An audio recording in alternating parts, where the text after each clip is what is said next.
लेकिन sir iPhone का camera आखिरी है। मैं नहीं समझता, मैं समझता एंड्रॉयड उससे ज्यादा शानदार है। नहीं, बाकी चीजें हों एंड्रॉइड की, लेकिन कैमरा आईफोन का है। आईफोन यूजर नहीं मानता। आईफोन वाले तो एंड्रॉयड को समझती कुछ नहीं। अच्छा, वैसे ये बात है कि ये जो आईफोनर्स है ना, हाँ जी, ये एंड्रॉयड वाले को यही कहते हो, ये एग्जैक्टली। ये सर अगर आईफोन खराब हो जाए फिर रिपेयर कराते हुए इनका मुंह देखने वाला होता है। सर एक दिन में मेरे ख्याल से आईफोन को कम से कम 2.5-3 लाख मरतबा चार्ज करना पड़ता है। हाँ जी। बैटरी इतनी फजूल है सर। चिट्टा साहब आप कौन सा मोबाइल यूज करते हैं? आईफोन के अलावा मैं कोई फोन इस्तेमाल नहीं करता और चिट्टे मैं तेरा मोबाइल वेख्या 18 रबटा चढ़ाइयां तो उत्ते और ਉਹਦੇ ਨੰਬਰ ਸੇਵ ਨਹੀਂ ਹੁੰਦੇ, ਐਵੇਂ 15 ਨੰਬਰਾਂ ਤੋਂ ਬਾਅਦ ਫੁੱਲ ਹੋ ਜਾਂਦਾ ਹੈ। ਇਹਨੇ ਏਡੀ ਵੱਡੀ ਪਰਚੀ ਦੇ ਉੱਤੇ 200 ਬੰਦੇ ਦਾ ਨਾਮ ਲਿਖ ਕੇ ਉਹਦੇ ਪਿੱਛੇ ਤੁਨੇ ਆ ਔਰ ਲੋਕਾਂ ਨੂੰ ਕਹਿੰਦਾ ਮੇਰੀ ਫੋਨ ਬੁੱਕ ਹੈ। 250 ਤੋਂ ਉੱਤੇ ਈਜ਼ੀ ਲੋਡ ਨਹੀਂ ਹੁੰਦਾ। ਇੱਕ ਦਿਨ ਇਹਨੇ 300 ਦਾ ਪਵਾਇਆ ਪਾਟ ਗਿਆ। ਔਰ ਇਹੋ ਜਿਹੇ ਮੋਬਾਈਲ 'ਚ ਕਿਤੇ ਡਾਕੂ ਫੜ ਲੈਣ ਬਹੁਤ ਮਾਰਦੇ ਆ। ਫਿਰ ਕਹਿੰਦਾ ਭਾਈ ਮਾਰੋ ਨਾ, ਪਿੱਛੇ 500 ਵੀ ਹੈਗਾ ਜੀ। अच्छा, वैसे अमेरिका में जब फैंटी लगाते हैं ना ये स्ट्रीट मगर्स जी, तो वो कहते हैं कि तुम्हारी वज़ाकता से तो लगता है कि तुम ठीक ठाक हो, ये तुमने खाली पर्स हमारे लिए रखा हुआ है ना, इधर आओ जरा। 2 चपेड़े इस बात पे तो जरूर देते हैं। चिट्टे ਦੇ ਮੋਬਾਈਲ ਦੀ ਬੈਲ ਬਹੁਤ ਅੱਛੀ ਹੈ ਜੀ। वो कैसे? ਇਹਨੇ ਹਾਰਨ ਲਵਾਇਆ ਹੈ। ਅੱਛਾ ਉਹ ਮਿਟਿਆ ਉਹਦਾ ਨੰਬਰ ਖਰੇ ਕਿਹੜੀ ਕੰਪਨੀ, ਖੁਦਾ ਦੀ ਕਸਮ ਪਤਾ ਨਹੀਂ। ਮੋਬਾਈਲ ਦਾ ਚਾਰਜਰ ਨਹੀਂ ਹੈਗਾ, ਉਹ ਬੈਟਰੀ ਕੱਢ ਕੇ ਧੁੱਪੇ ਰੱਖਣੀ ਪੈਂਦੀ। ਫਿਰ ਉਹ ਨਾ ਸ਼ਮਸੀ ਤਵਾਨਾਈ ਨਾ ਹੁੰਦੀ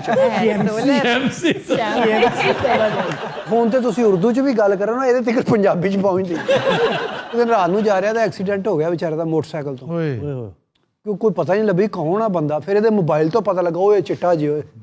ਇਹਦਾ ਮੋਬਾਈਲ ਸਭ ਤੋਂ ਜ਼ਿਆਦਾ ਚੋਰ ਪਛਾਣਦੇ ਆ। वो वापस भी कर देते हैं। ਉਹ ਦੇ ਜਾਂਦੇ, ਬਲਕਿ ਇਹਨੂੰ 100-200 ਹੱਥੋਂ ਵੀ ਦੇ ਕੇ ਜਾਂਦੇ। ਉਹ ਸਾਲਿਆਂ ਨੂੰ ਠੀਕ ਕਰਾ। ਔਰ ਇਹੋ ਜਿਹੇ ਬੰਦੇ ਫੋਨ ਬਾਅਦ ਉੱਚੀ ਥੋੜਾ ਮੈਂ ਇੱਥੇ ਖੜਾ ਆ ਕੀ ਹੋਇਆ ਈ ਮੈਂ ਨਾ ਪਿਆ। लेकिन सर आईफोन का कैमरा आखिरी है।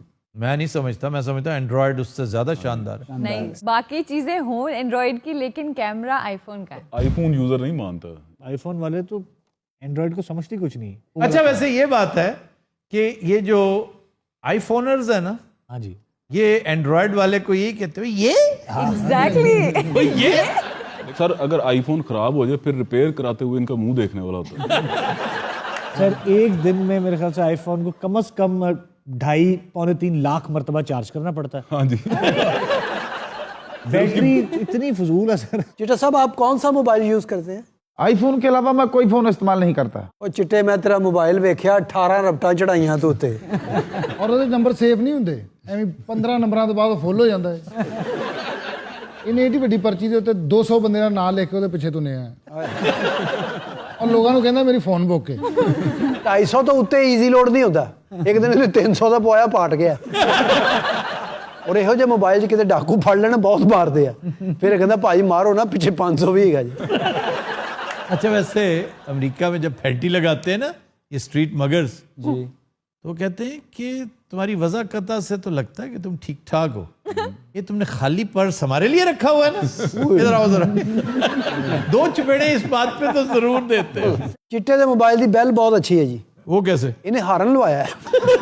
ਅੱਛਾ ਉਹ ਮਿਟਿਆ ਉਹਦਾ ਨੰਬਰ ਖਰੇ ਕਿਹੜੀ ਕੰਪਨੀ, ਖੁਦਾ ਦੀ ਕਸਮ ਪਤਾ ਨਹੀਂ। ਮੋਬਾਈਲ ਦਾ ਚਾਰਜਰ ਨਹੀਂ ਹੈਗਾ, ਉਹ ਬੈਟਰੀ ਕੱਢ ਕੇ ਧੁੱਪੇ ਰੱਖਣੀ ਪੈਂਦੀ। ਫਿਰ ਉਹ ਨਾ ਸ਼ਮਸੀ ਤਵਾਨਾਈ ਨਾ ਹੁੰਦੀ।